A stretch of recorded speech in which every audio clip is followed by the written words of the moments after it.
ದೇವರು ಆದಾಮನನ್ನು ಹುಡುಕಲಿಲ್ಲ, ಕಳೆದು ಹೋಗಿದ್ದ ಧ್ವನಿಯನ್ನು ಹುಡುಕಿದ್ದಾನೆ. ಆದಿಕಾಂಡ ಪುಸ್ತಕ 3:9 ನೋಡುವಾಗ ಆಗ ಯೆಹೋವ ದೇವರು ಆದಾಮನನ್ನು ಕರೆದು ನೀನು ಎಲ್ಲಿದೆ ಎಂಬುದಾಗಿ ಆತನು ಕೇಳ್ತಾ ಇದ್ದಾನೆ. ಪ್ರಿಯ ದೇವರ ಸಭೆಯೇ, ಸತ್ಯವೇದದಲ್ಲಿ ಕೇಳಲ್ಪಟ್ಟ ಮೊದಲ ಪ್ರಶ್ನೆ ಮನುಷ್ಯನಿಂದ ದೇವರಿಗಲ್ಲ, ಆದರೆ ದೇವರಿಂದ ಮನುಷ್ಯನಿಗೆ. ನೀನು ಎಲ್ಲಿದೆಯಾ ನೋಡ್ರಿ, ಸರ್ವಜ್ಞನಾಗಿರುವಂಥ ಸರ್ವಭೌಮತ್ವವನ್ನು ವಹಿಸಿಕೊಂಡಿರುವಂಥ ದೇವರಿಗೆ ಆದಾಮನು ಎಲ್ಲಿದ್ದಾನೆ ಎಂಬುದು ಗೊತ್ತಿರಲಿಲ್ವೇ? ಖಂಡಿತವಾಗಿ ಗೊತ್ತಿದ್ರು. ಹಾಗಾದರೆ ಯಾಕೆ ಕೇಳಿದನು?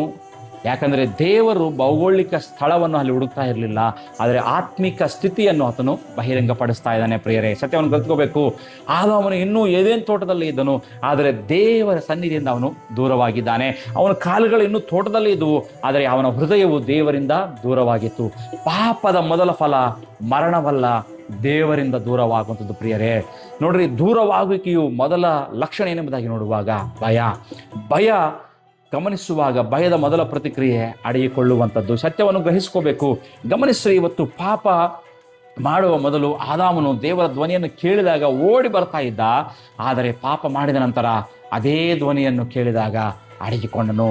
ಧ್ವನಿ ಬದಲಾಗಲಿಲ್ಲ, ಆದರೆ ಕೇಳುವವನು ಬದಲಾಗಿದ್ದಾನೆ. ಪ್ರಿಯರೇ, ಇಂದು ನಾವು ಗಮನಿಸುವಾಗ ಇದೇ ಇಂದಿನ ಸಭೆಯ ಒಂದು ದೊಡ್ಡ ಅಪಾಯ ಸ್ಥಿತಿ ಎಂಬುದಾಗಿ ಹೇಳಲಿಕ್ಕೆ ಇಷ್ಟಪಡ್ತೇನೆ. ಯಾಕೆ ಎಂಬುದಾಗಿ ನೋಡುವಾಗ ಜನರು ಇನ್ನೂ ಆರಾಧನೆ ಮಾಡ್ತಾ ಇದ್ದಾರೆ, ಇನ್ನೂ ಪ್ರಾರ್ಥನೆ ಮಾಡ್ತಾ ಇದ್ದಾರೆ, ಇನ್ನೂ ಸೇವೆ ಮಾಡ್ತಾ ಇದ್ದಾರೆ, ಆದರೆ ದೇವರ ಧ್ವನಿಯನ್ನು ಗುರುತಿಸುವಂಥ, ದೇವರ ಸ್ವರವನ್ನು ಅರಿತುಕೊಳ್ಳುವಂಥ ಸೂಕ್ಷ್ಮತೆಯನ್ನು ಅವರು ಕಳೆದುಕೊಳ್ತಾ ಇದ್ದಾರೆ.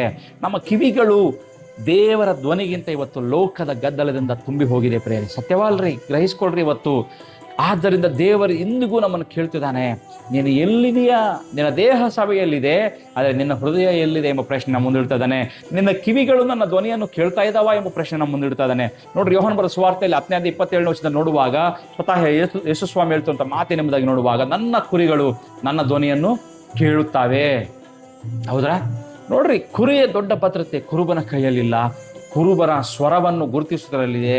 ಯಾಕಂದರೆ ಕುರುಬನ ಧ್ವನಿಯನ್ನು ಅರಿತ ಕುರಿ ಎಂದಿಗೂ ಸಹ ಅದು ದಾರಿ ತಪ್ಪುವುದಿಲ್ಲ. ಪ್ರಿಯರೇ, ಸತ್ಯವನ್ನು ಅರ್ಥಕೋಬೇಕು.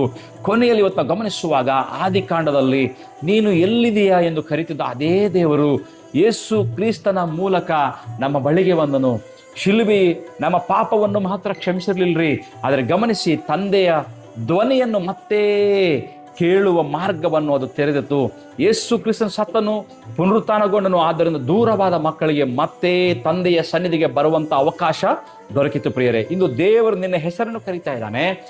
ಪ್ರಶ್ನೆ ಒಂದೇ, ನೀನು ಇನ್ನೂ ಆತನ ಸ್ವರವನ್ನು, ಧ್ವನಿಯನ್ನು ಗುರುತಿಸ್ತಾ ಇದೆಯಾ, ಅಥವಾ ಲೋಕದ ಗದ್ದಲವು ದೇವರ ಧ್ವನಿಯನ್ನು ನಿನ್ನ ಜೀವನದಲ್ಲಿ ಮೌನಗೊಳಿಸಿದೆಯೇ? ಯೇಸುವಿನ ಕಡೆಗೆ ತಿರುಗು, ಆತನ ಧ್ವನಿಯನ್ನು ಕೇಳು, ಆತನ ಹಿಂಬಾಲಿಸು. ಅಲ್ಲಿ ನಿಜವಾದ